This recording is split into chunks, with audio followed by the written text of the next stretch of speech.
Cet après-midi, je vous raconte le troisième roi de la dynastie des Valois, un roi réfléchi qui n'a pas volé son surnom, ou la véritable histoire de Charles V, le roi sage. Qui était ce roi pieux qui a combattu les Anglais ? Comment a-t-il régné sur un royaume en piteux état ? Pourquoi a-t-il mérité son surnom de roi sage ?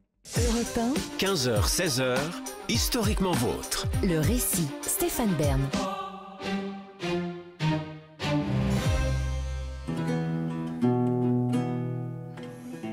Nous sommes à la mi-septembre de l'an 1380 et le roi Charles V se meurt. À 42 ans, il est trop faible pour se déplacer et demeure depuis peu au château de Beauté, une demeure qu'il a entièrement réhabilitée à l'orée du bois de Vincennes près de Paris, la capitale de son royaume. Bien que souffrant, il parvient à rédiger son testament. Obligé de se plier à la tradition, il précise que son corps ira à la basilique de Saint-Denis auprès de son épouse, son cœur à Notre-Dame de Rouen et ses entrailles à l'abbaye de Montbuisson auprès de sa mère. Voilà, il a mis en ordre ses petites affaires et il n'a plus à penser qu'au salut de son âme.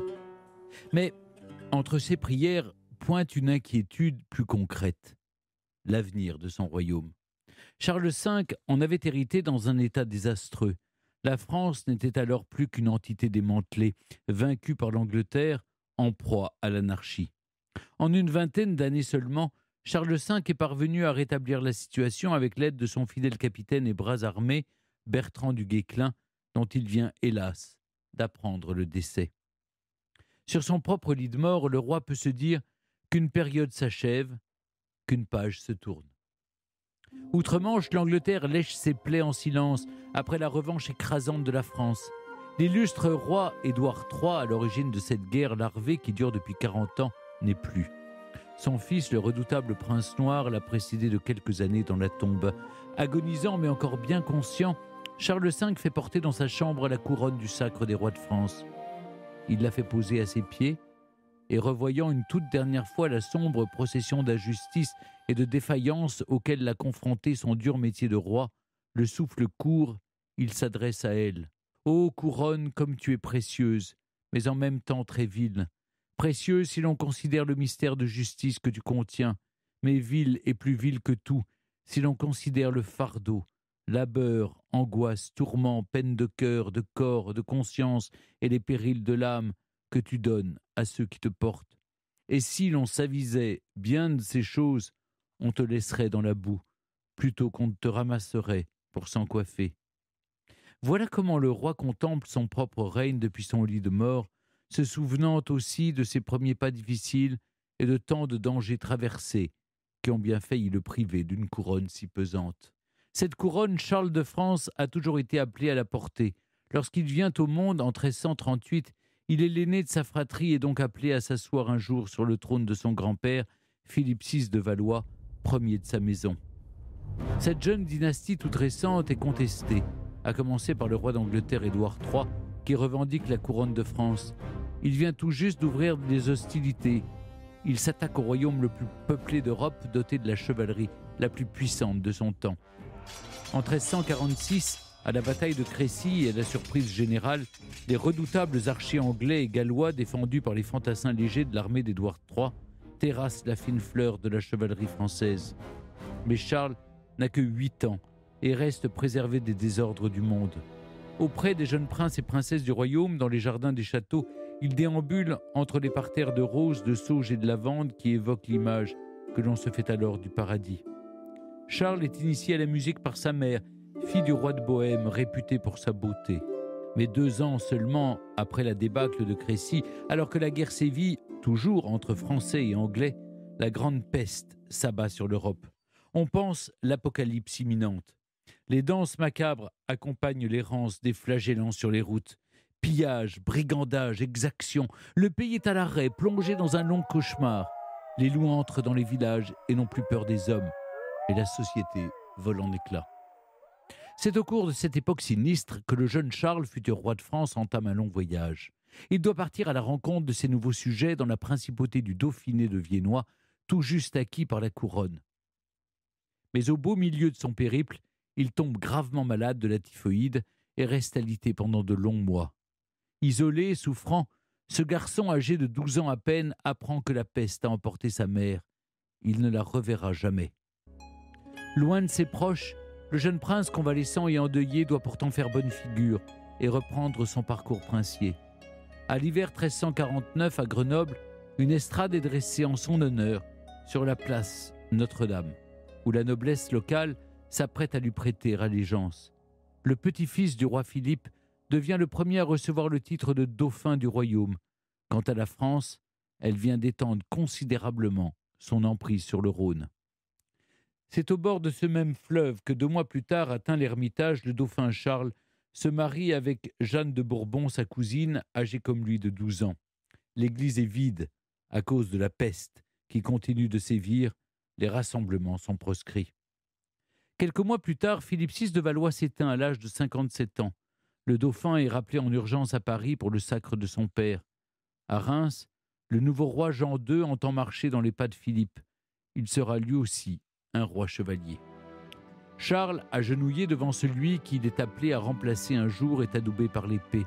Lui et ses cousins, ordonnés chevaliers en cette journée de sacre, sont vêtus de longs manteaux de damas blancs.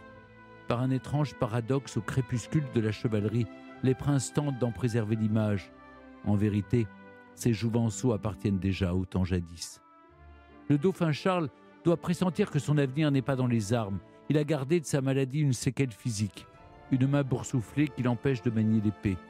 Dans les années qui suivent, ce chevalier infirme fréquentera davantage les bibliothèques que les tournois. 5 ans passent et la guerre revient. La peste s'est apaisée, mais les Anglais rouvrent les hostilités. Des raids sont lancés pour piller et brûler les campagnes françaises déjà exsangues. Le roi Jean II lève le gros de son armée pour stopper l'une de ses chevauchées, menée par le prince noir, fils du roi Édouard III. Sa petite armée se retrouve encerclée près de Poitiers et tente par tous les moyens d'échapper au combat.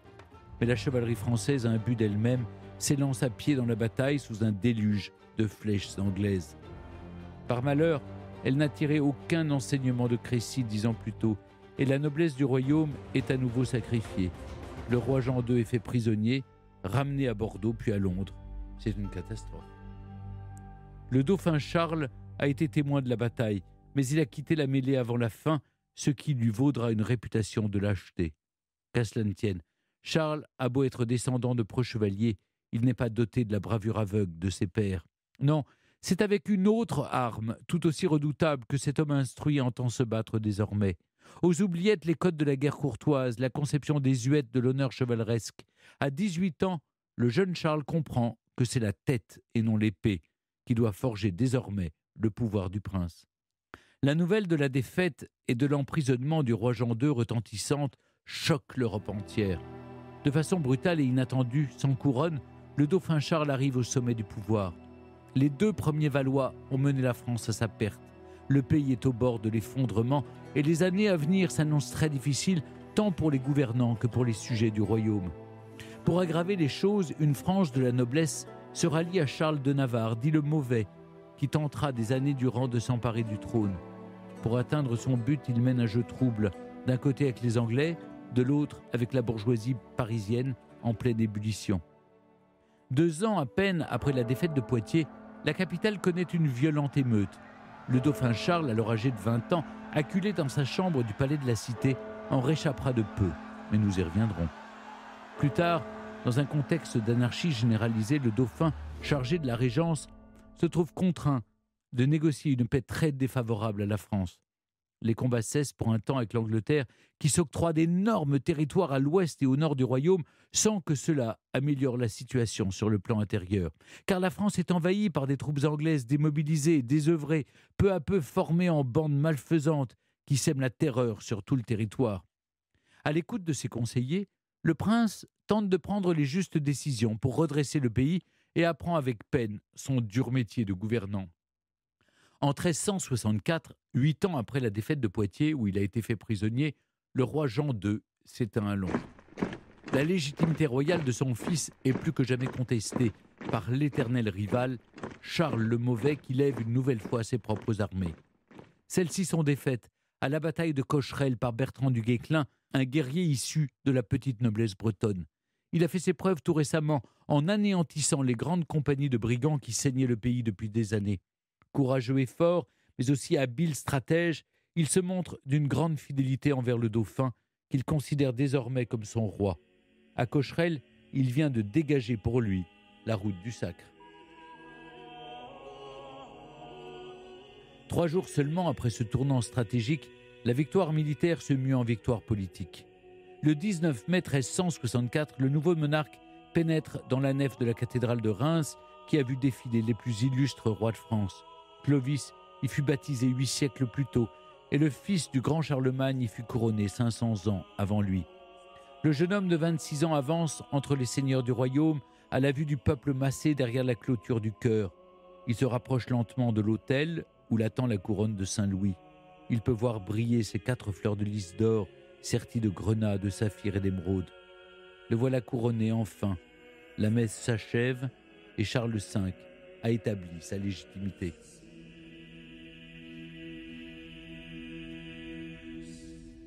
Le lendemain, après un moment de recueillement sur les tombeaux de ses aïeux à la basilique de Saint-Denis, le roi retrouve le fidèle du Guesclin qui l'escorte jusqu'au cœur de Paris. Sous les acclamations du peuple, le cortège emprunte la rue de Saint-Denis en direction de Notre-Dame. Charles V peut repenser au chemin parcouru. Sa victoire récente l'auréole d'un prestige nouveau. Mais la couronne y est peut-être aussi pour quelque chose. Charles V sent sur sa tête le poids symbolique de tous ceux qui l'ont porté avant lui. Et il ressent un désir ardent de servir ses sujets. Ce grand jour porte en lui l'espoir de tout un peuple et de son roi, la fin de décennies mortifères de violence, d'instabilité et de misère. Vertueux et pieux, investis de cette mission nouvelle, les décisions politiques de Charles V n'en sont pas moins pragmatiques et fermes. Il s'efforce d'administrer le royaume en se faisant épauler par de nombreux juristes et des conseillers compétents. Sur le plan militaire, le roi s'entoure des meilleurs capitaines de son temps. Pour reprendre les nombreux territoires perdus, du Guesclin à la carrure d'homme d'État privilégie une stratégie d'escarmouche, évitant désormais les batailles frontales avec les Anglais. Il peut aussi compter sur une armée régulière mieux payée et plus motivée.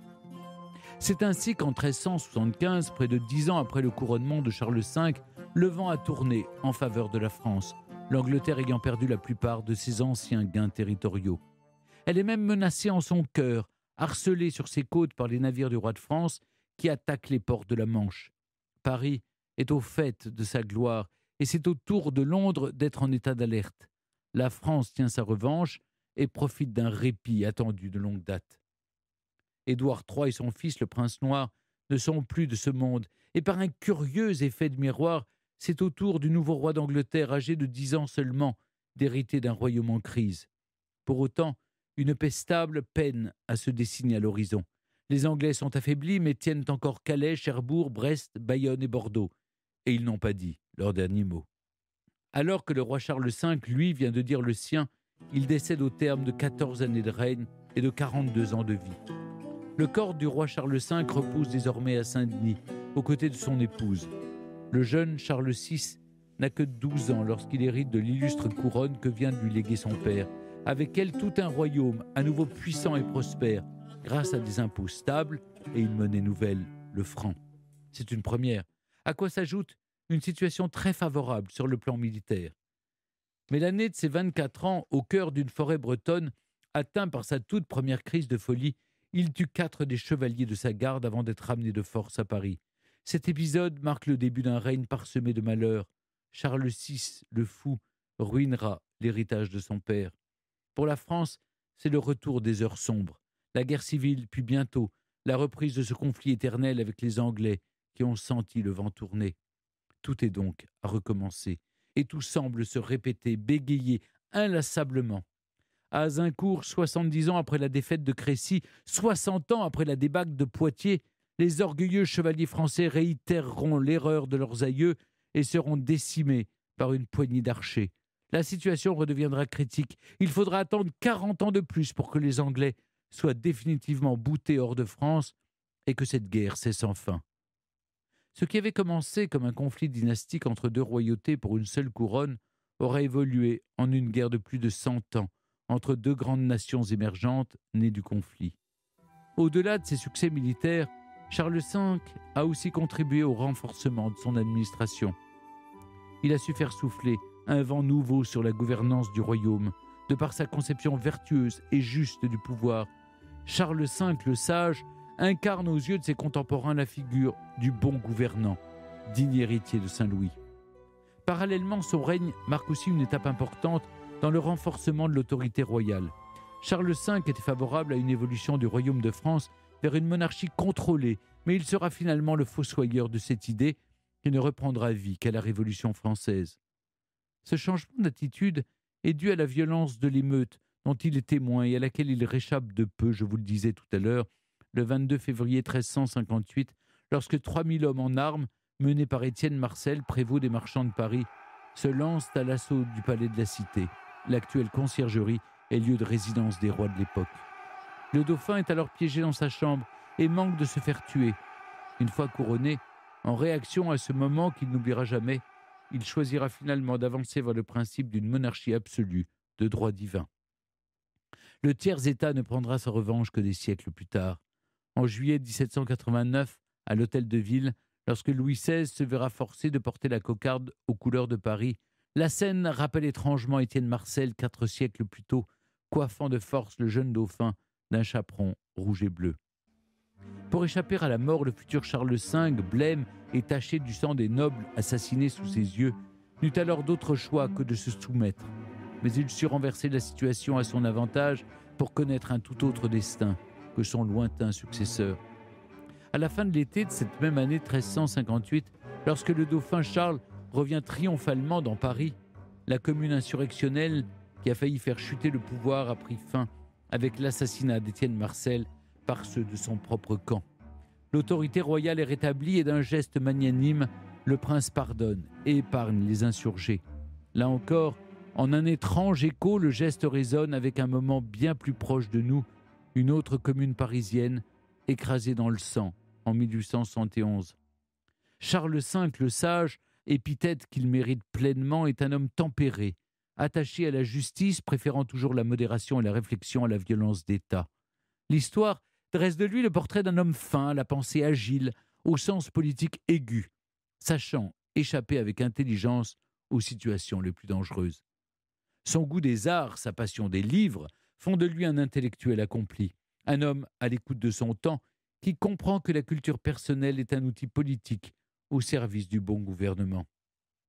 Traumatisé par les événements de 1358, Charles V fait construire la forteresse de la Bastille pour sécuriser la route vers son château de Vincennes, qu'il rénove et dont il fait l'un des grands chantiers de son règne.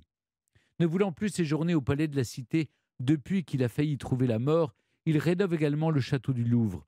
Il en fait, pour les siècles à venir, un lieu de résidence et de pouvoir pour les rois. Il y fait ériger une bibliothèque, l'une des plus grandes de son temps, la librairie royale, rassemblant des manuscrits de toutes sortes et qui, depuis, constitue le premier fonds patrimonial de la Bibliothèque nationale de France. Charles V fut un roi bâtisseur, tant sur le plan architectural que politique. À l'image des vieilles pierres qu'il nous a léguées, son héritage demeure encore parmi nous et notre État moderne s'est en partie construit sur les fondations maçonnées par ce roi méconnu. Au Moyen-Âge, Charles V le Sage est l'un des rois les plus représentés dans l'iconographie, même après sa mort. Il jouit durablement d'une image très positive auprès de ses contemporains. À la Révolution française, il échappe même à la mauvaise réputation qui poursuit tant d'autres monarques. Cela n'empêchera pas son corps et celui de son épouse d'être exhumés de leur nécropole à la basilique de Saint-Denis au 5e jour des profanations d'octobre 1793. Le corps de Bertrand du Guesclin, qui avait reçu l'honneur de reposer dans le tombeau des rois, connaîtra le même sort 4 jours plus tard. Mais au cours du XIXe siècle, Charles V tire profit de l'édification du roman national. Il figure en sauveur de la France sur les fameuses images d'Épinal aux côtés de son fidèle capitaine du Guesclin, avant de tomber finalement dans l'oubli du plus grand nombre. Pourtant, Charles V est bien l'un des plus grands rois de France, mais sa figure semble effacée aujourd'hui, là où ses rivaux anglais, Édouard III et son fils le Prince Noir, ont été rendus célèbres par Shakespeare, qui assura ainsi leur postérité. Celle de Charles V, à l'inverse, ne s'est ancrée ni dans les arts, ni dans les lettres, lui qui a pourtant tant œuvré pour elle. Notre invitée, Christine Dutoit, auteure d'une biographie très complète sur le roi Charles V, qui nous a permis d'enrichir ce récit, a essayé, malgré le passage du temps, de s'approcher au plus près de lui, de saisir les contours de ce prince, mais aussi des hommes et des femmes de son temps. L'histoire de Charles V est celle d'un périple, semé d'immenses défis, à l'image de ce qu'était alors le pays sur lequel il fut appelé à régner. Ces temps-là sont bien loin de nous, mais si nous nous efforçons d'ouvrir les fenêtres de notre époque et de mieux regarder, Charles V a accompli un pas décisif. Grâce à sa reconquête du territoire, il a commencé d'éveiller le sentiment d'appartenance à la nation en renforçant le rôle de la monnaie, de l'armée et de la justice. Il a structuré les 3 piliers de l'État régalien moderne. Et voilà que soudain, Charles V nous apparaît beaucoup moins éloigné. Europe 1, historiquement vôtre. Merci Christine Dutoit d'être toujours avec nous sur Europe 1. Charles V a structuré les piliers de l'État régalien moderne, je le disais à l'instant. Vous allez plus loin en disant qu'il a posé les bases de ce qu'est un bon gouvernement. Par quoi ça passe ? Quel est le type de gouvernance qu'il a voulu installer ? Alors ce type de gouvernance a été en fait mis en place en collaboration très étroite avec ses conseillers, qui étaient d'ailleurs ses amis, et qui ont aussi traduit pour lui en français les textes d'Aristote, les textes politiques de l'Antiquité, des textes aussi du Moyen-Âge un peu plus récents, et qui ont créé réellement ce qu'on appelle la science politique. Donc il avait un but, il savait où il allait, il voulait donner à la monarchie des bases littéraires, bases sur les sources antiques. Et puis d'un autre côté, alors qu'il vivait à une époque quand même extrêmement mouvementée, toujours poursuivi ce but qui était que le roi doit être obéi et qu'il doit être juste, qu'il doit être sage, cultivé. Il a fait en sorte aussi de déléguer à de bonnes personnes et de se mettre au courant de tout ce qui ne pouvait pas aller dans le royaume. Quand il apprend que son frère, par exemple, s'est conduit avec une extrême brutalité envers les habitants de Montpellier, il intervient. On sent quand même qu'il y a un véritable souci d'être le père du peuple. Il échappe, dites-vous, à la mauvaise réputation des rois issus de la Révolution française, écrivez-vous. Mais il faut aussi le dire, au passage, la question de sa réputation, de son image, Charles V en était très soucieux. Toute sa vie, il a cherché à contrôler son image, si je vous ai bien lu. Oui, en fait, il est l'un des seuls rois à avoir fait commencer sa biographie de son vivant, pour, en quelque sorte, pouvoir en surveiller les termes, pour pouvoir également faire passer un message politique. Et ça, c'est tout à fait original, et c'est bien dans le cadre de la mission de roi qu'il concevait. Mais vous dites qu'il a commencé sa biographie de son vivant. Qu'est-ce qu'il ne voulait absolument pas qu'on dise de lui ? Ah, ça c'est une question pertinente. Effectivement, ce qu'il voulait pas qu'on dise de lui, je pense, c'est qu'il avait été un roi peut-être qui n'aurait pas été économe du sang de son peuple ou de ses deniers. Il voulait montrer que même s'il est considéré comme le père de l'impôt, parce que l'impôt n'était pas régulier à son époque. On faisait voter l'impôt par les États généraux quand on avait besoin d'impôts pour la guerre. Et lui a voulu que l'impôt devienne régulier pour avoir justement une armée professionnelle. Je pense qu'il voulait absolument justifier peut-être tout ce qu'il avait fait. Et puis être économe aussi du sang de son peuple, dans la mesure où, face aux exactions des grandes compagnies, enfin au comportement des Anglais, qui se comportent quand même pas mieux que les routiers, lui faisait mettre à l'abri les gens du peuple à l'intérieur des forteresses et des châteaux. Bon, bien sûr, la campagne brûlait, mais au moins les gens étaient protégés, et c'est ce qu'il appelait la tactique de la terre déserte. Alors, je pense qu'il a voulu se montrer peut-être plus civilisé, et en tout cas plus conforme aux valeurs chrétiennes que ses adversaires. Christine Dutoit, ce qu'on comprend dans votre livre Charles V, le roi sage, c'est d'abord que ce surnom de sage est notamment lié au fait qu'il était un roi très pieux. Quelle place a eu la religion dans sa vie personnelle et dans son règne ?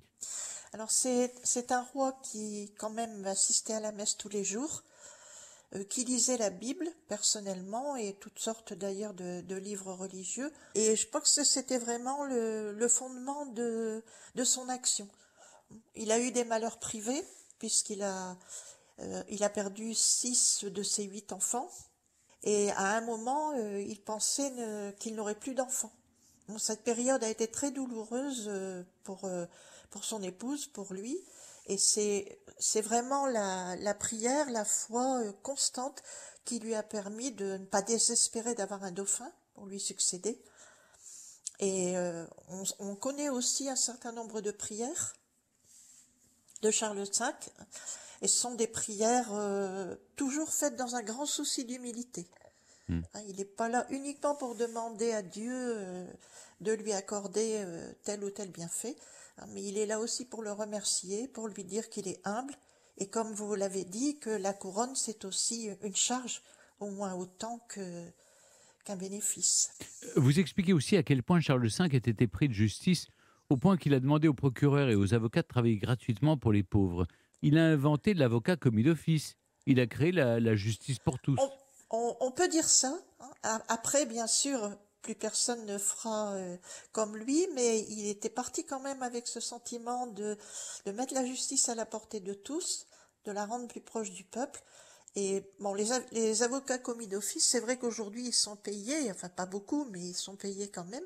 Là, il leur demandait vraiment de travailler gratuitement. Et il avait même réduit le temps de parole d'ailleurs des avocats pour ne pas augmenter leurs honoraires d'une manière générale, quoi, même vis-à-vis des gens qui pouvaient payer. Donc c'est quelqu'un qui se préoccupait même de justice à tout point de vue. Charles V est un intellectuel accompli, je le disais dans mon récit, c'est un homme de lettres. Oui. Est-ce que cela a compté aussi dans sa façon d'exercer le pouvoir royal ?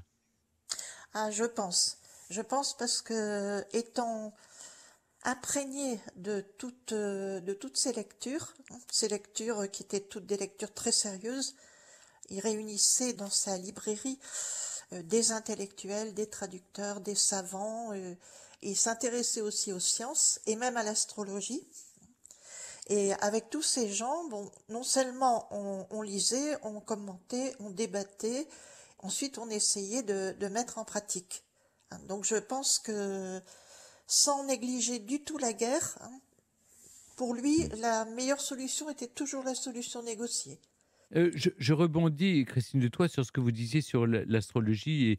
Et, Oui. Ça occupait les livres d'astrologie et de divination, occupe 20% de sa librairie, comme on disait, donc, de sa bibliothèque. Absolument. Donc il gouvernait, il s'aidait d'horoscopes ou quelle place ça occupait dans sa vie ?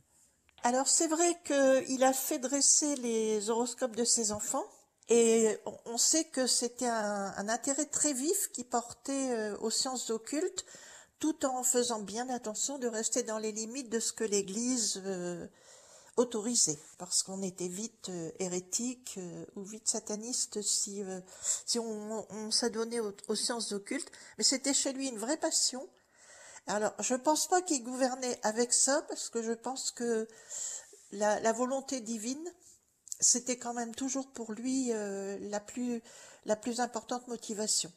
Mais il s'intéressait, comme en fait ses contemporains, il est loin d'être le seul.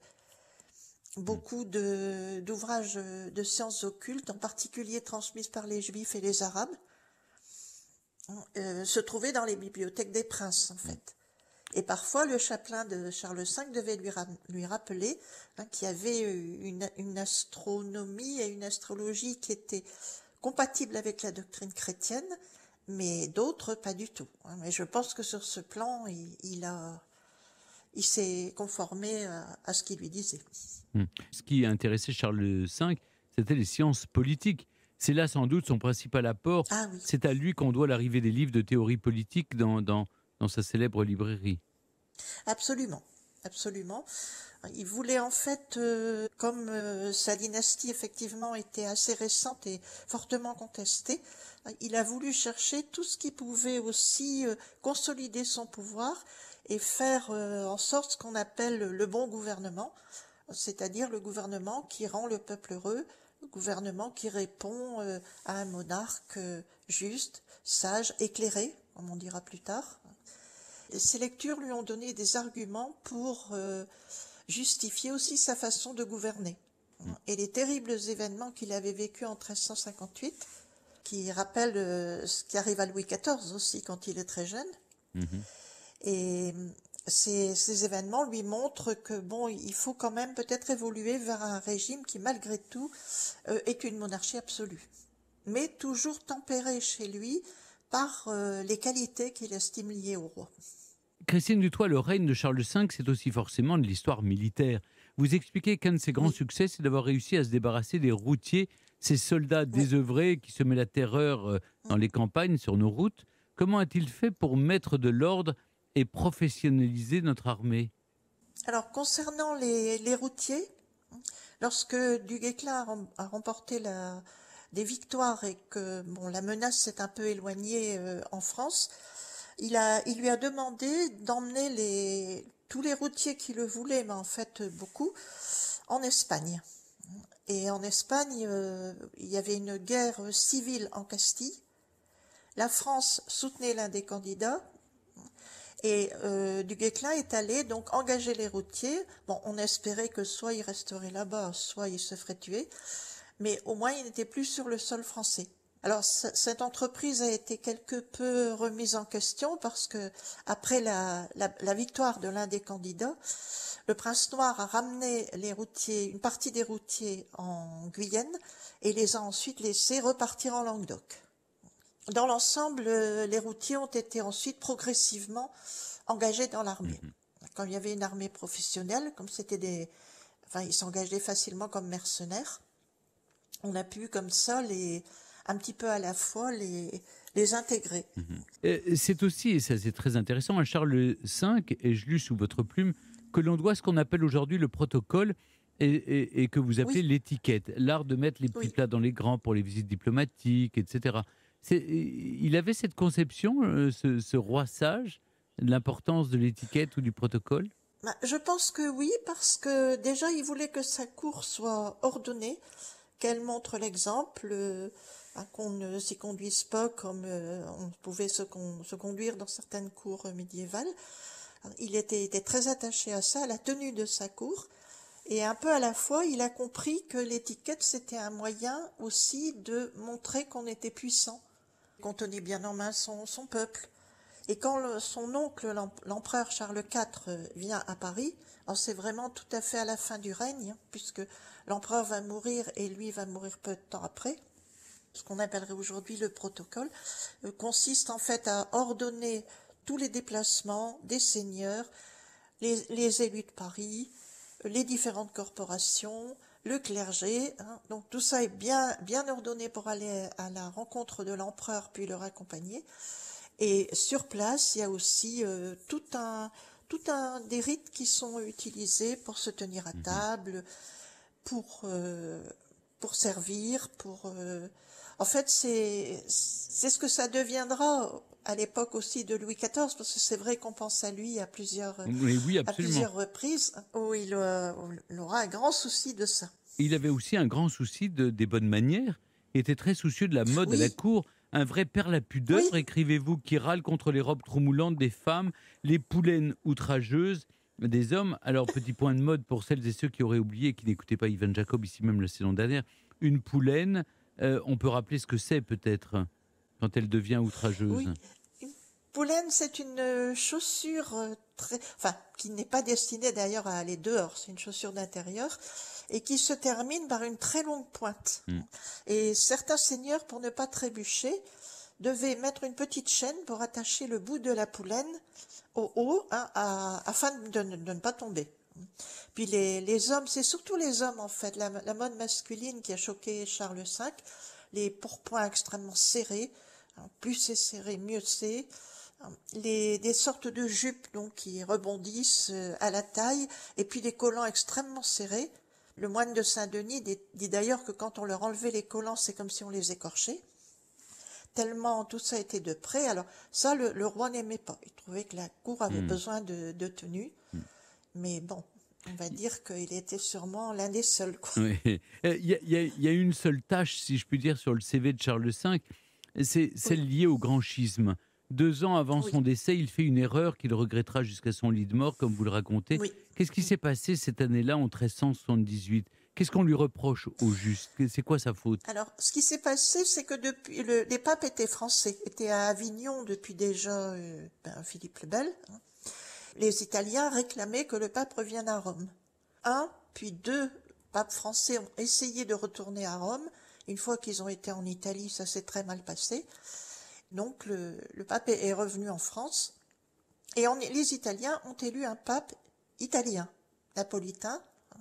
Et à ce moment-là, l'Église s'est divisée entre ce pape et puis son successeur et les tenants d'un pape à Avignon. Le problème, c'est que le Sacré Collège était divisé entre les partis français, il y en avait d'ailleurs plusieurs, et partis italiens. Donc c'était une véritable querelle politique aussi, pour avoir le Saint-Siège. Et Charles V, après avoir beaucoup hésité, a donné son aval, en fait, à Robert de Genève, c'est-à-dire au candidat français.